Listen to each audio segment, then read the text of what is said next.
I became a community researcher because I was fascinated.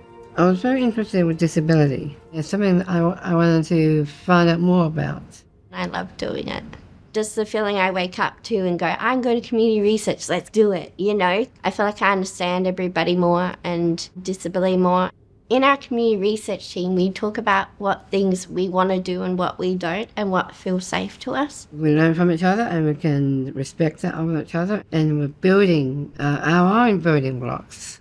Only just working with each other, we're becoming friends with each other as community researchers, and that's the integral bit of it. We've been really fortunate in the 4 different community researchers we have in this project. They all bring really different skills to their work, and together they're such a formidable team of people. Rules and vibes is something that we set when we first started about what we wanted the job to be and what could be good for us and our team. When I first came to uni, I didn't understand the rules.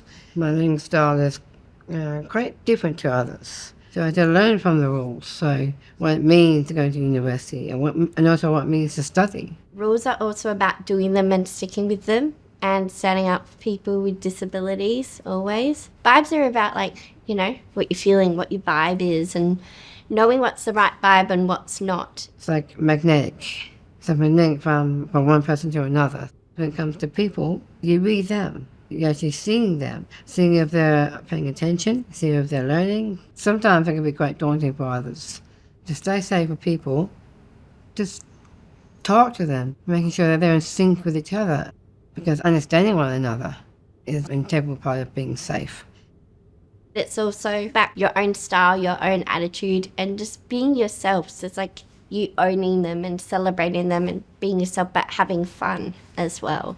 We have community researchers who bring their lived experience and their expertise. Everybody's knowledge is equally important in our team. We're working on a really sensitive subject. Our project is about what to do when people experience everyday harm. You know, things like being ignored or silenced or humiliated, or where you're stopped from growing and flourishing in the way that you might want to. So we invested a lot as a research team in making sure that we had trauma-responsive practices and trauma-informed ways of working together.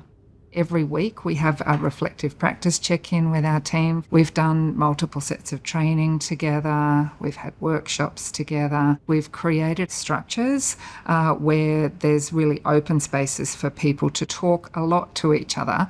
I think it's just about communicating what feels good, what doesn't, or what works for everybody as well, because sometimes something may work for us, but it may not work for the other person. Every time when I come to work, and we're learning something and we're putting it all together, I feel like I'm getting stronger every single time. It's like I'm driving the car and we're learning more about the car. I feel like now we're learning about how to explain community research and what that means. Sometimes that is hard because you're going, how can I put this that a person with a disability will understand, or that people who don't have a disability could understand that, and where we're coming from.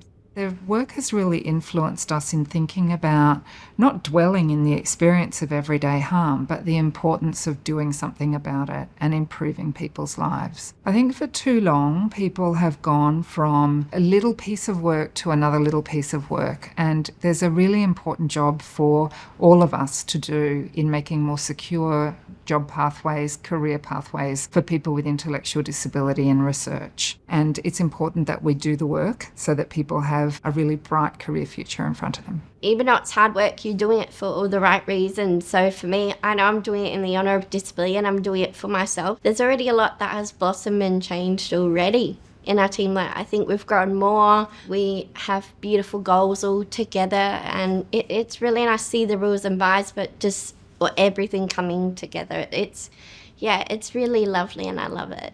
This is what I love about working in this field, because I have another family that I can actually talk to, that I feel that I belong to and I feel safe in.